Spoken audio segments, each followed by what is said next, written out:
Hi, everyone. I am coming to you today to talk with you about what it means to take a risk in your careers, such as going independent, and how to find your own way through it all.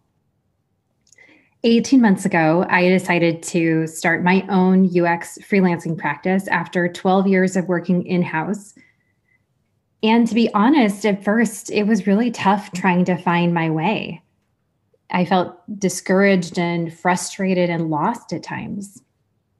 But today, I want to share with you a framework inspired by The Wizard of Oz and the hero's journey that can help you make sense of three big milestones that I went through when I started. And I hope that I can be a friend and an ally to you if you're considering a journey like this as well. I want to start with a quick story. One day when I was working at Facebook on a business trip to London, I was feeling especially jet lagged and exhausted that day, and I decided to browse around a bookstore, thinking that this would help rejuvenate me. And I came across a book called The War of Art, written by Steven Pressfield, one of my favorite authors. And as I was standing there in the store reading through the first chapter, I came across this quote. Most of us have two lives, the life we live and the unlived life within us. And between the two stands resistance. Now, like I said, I was working at Facebook at the time, and this book made me pause and think about my lived life. I was successful and well paid and excelling in my career. I was doing everything others expected of me, but I was also ignoring a lot of what I expected of myself. I dreamed of starting my own independent freelance practice, yet I kept putting it off.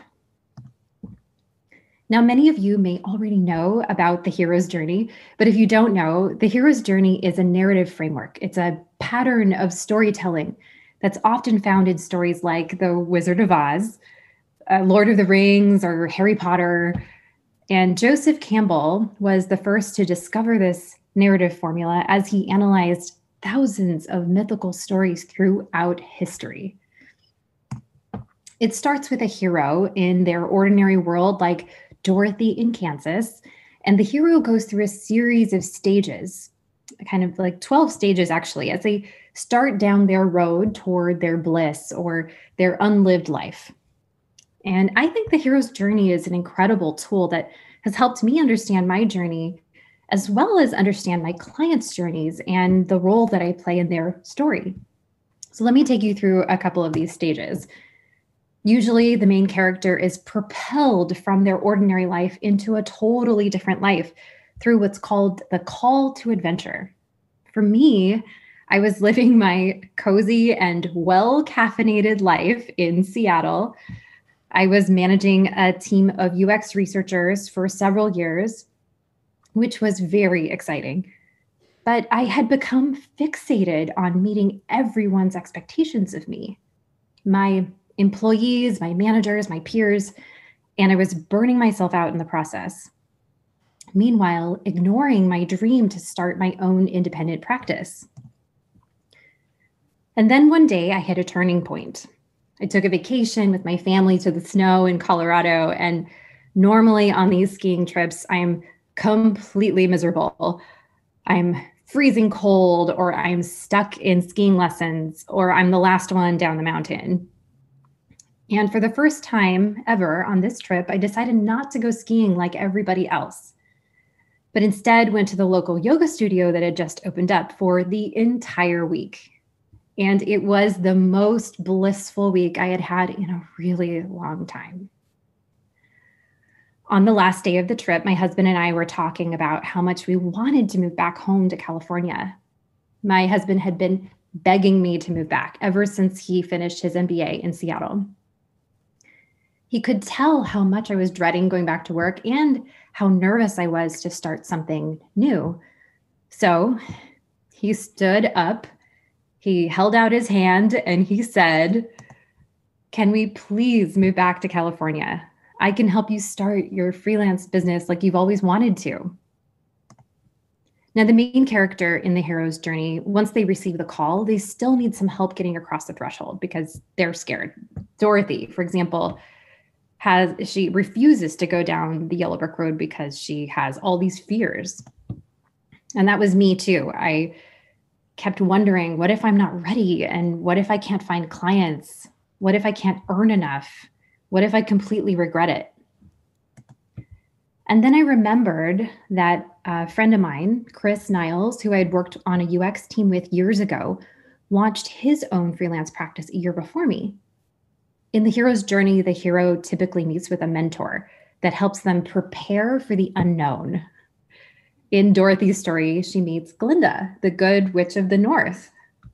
And Chris is nothing like Glinda for obvious reasons, but he is someone that I've known for a while. He's someone that I really trust, and I really value his advice. When I got on the phone with him, it was like he knew every single fear going on in my head. He told me, it's not as hard as you think it would be. You just start reaching out to people in your network and you let them know you're freelancing now, and you start building your clients that way. My resistance and my fears were melting away as I talked with him because my mentor was preparing me to walk down the yellow brick road. I'll never forget the day I left my job.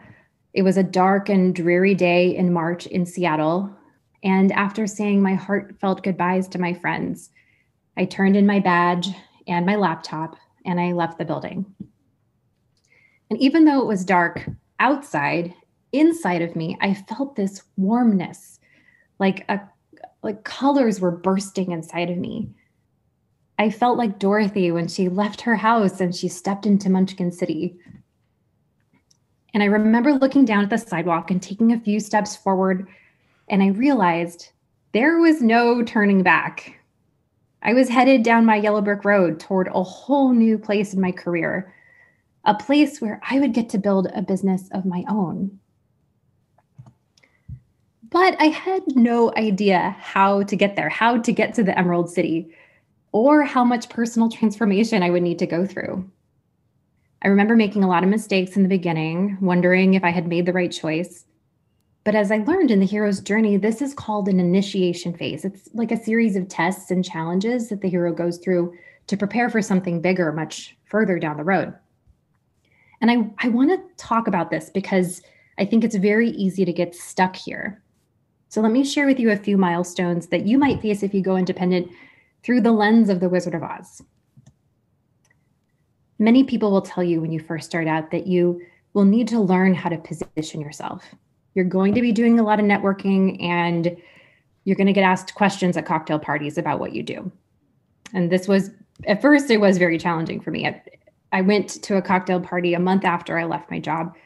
It was at a Salesforce conference with my husband. And I remember someone asking me, so what do you do? And my mind went blank. It was my first opportunity to give an elevator pitch for my new UX practice, but I had never felt more ineloquent, awkward, and defeated. And I wondered, how would I ever convince someone to hire me as a consultant if I couldn't explain what I do? I felt like I was trying to stand on my own, like the scarecrow in The Wizard of Oz, but I was stumbling all over the place as I made my first steps. After this first failed attempt, I'll be honest, I avoided cocktail parties as much as I could. I spent months in hiding, secretly trying to perfect my elevator pitch, but I didn't go to any cocktail parties. And then one day I realized, of course, I was thinking about this all wrong. My perfectionism was actually holding me back. And it was like my resistance was rearing its ugly head again. So I decided to come out or step out of my hiding and do what the UX practice has always trained me to do, which is to start gathering feedback. I didn't realize it at the time, but I started using an approach that author Pete Mosley calls writing cheeky letters, which he attributes to much of his success as an independent consultant. A cheeky letter is basically a letter that humbly and genuinely asks for help. For me, this was a letter written to my very first UX manager who I had ever had, asking her for feedback on my positioning. She wrote me back and she said we should get lunch together because she might have a project for me. She went on to be my first client, and I realized two things. Asking for help is not a statement of your stupidity. It's a statement of your willingness to change, like Pete Mosley says. And secondly, you never realize how much people are willing to help you. Where I started, and I am embarrassed to show this, was with a very long-winded description about what I do and the value I bring. It wasn't pretty. It was enough to get a conversation started, but as I continue to grow my network, I'm now using a tool developed by Jonathan Stark, which he's coined the laser-focused positioning statement. It's like a Mad Libs for positioning statements, which I love. And I think that this, combined with a cheeky letter, are both powerful tools to develop your positioning and continue to get feedback on it.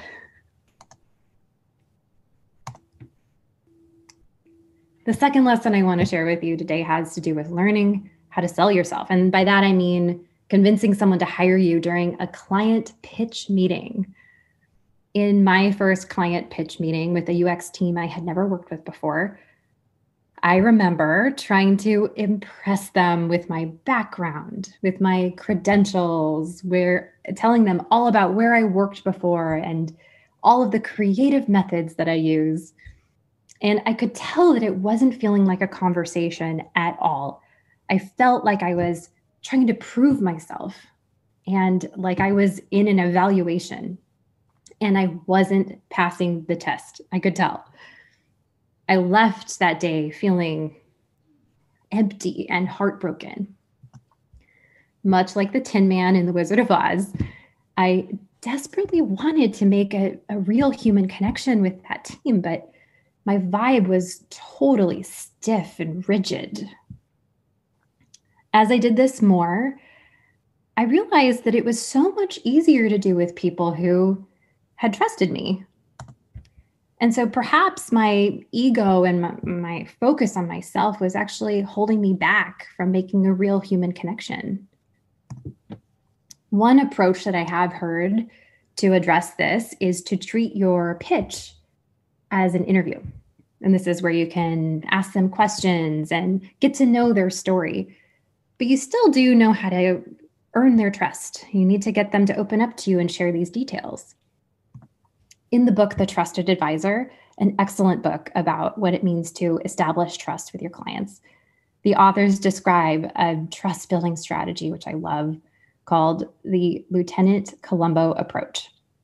Columbo is a TV show about a homicide detective who is masterful at getting his suspects to trust him and open up to him.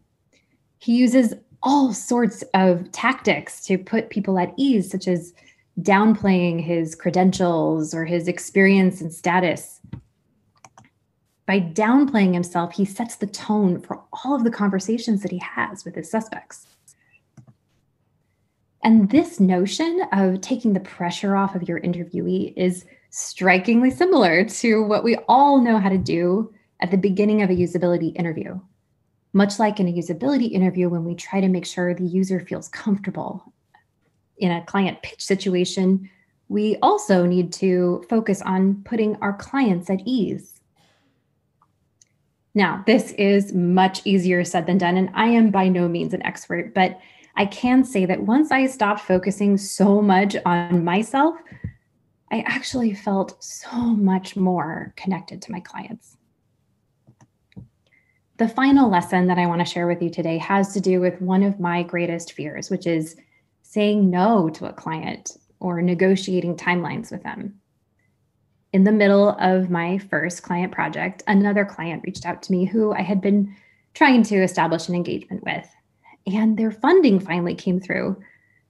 Even though I was deep into the first client project, I didn't have the courage to say no. And it was awful because I failed to leave enough time to really land that end deliverable with the first client. And I ended up working with both clients at once. And I was slow to build that first deliverable for the first client. And I wasn't proud of it.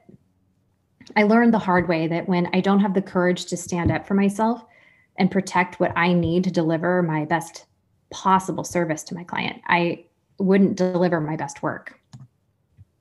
One solution that I've heard to this is to enforce a waiting list. This is where you set expectations that you only work with a limited number of clients at a time so that you can dedicate your full attention to them. But I was still frightened to enforce such a thing. I kept wondering, what if people aren't willing to wait? What if they never come back? And I actually saw my limited availability as a sign of weakness. Like the cowardly lion in The Wizard of Oz, I lacked the courage to stand up for myself and protect my bandwidth. Until I realized that revealing my limited availability wasn't a sign of weakness, it's a sign of integrity. The Hermes Birkin bag is a good example of this. In this Planet Money episode, the hosts go on a quest to purchase a Birkin bag, an Hermes Birkin bag. But they find out that you must wait on a very long waiting list, sometimes up to 2 years. Patience is a central part of their business strategy. Also, one of my former colleagues from Facebook, Jonathan Coleman, taught me this very same lesson years ago. He's now leading a design team at Intercom, and he published this fantastic article about how sometimes you can have the most success when you do less, but better. Once I took this more courageous stance of patience, it gave me more confidence to land my end deliverables in a way that made me feel proud. Now, at this point, you may be wondering, did you ever reach the Emerald City? Well, I'll be honest.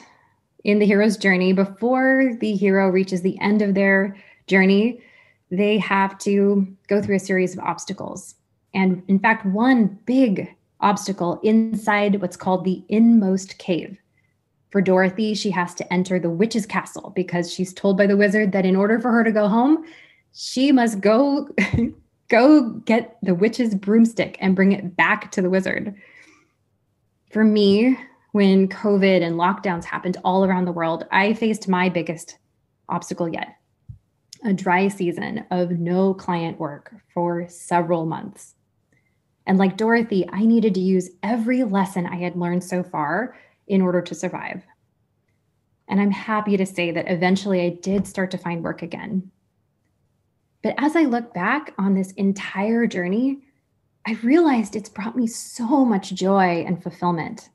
It's given me this whole new adventure. And most importantly, it's given me more time to spend with those I love.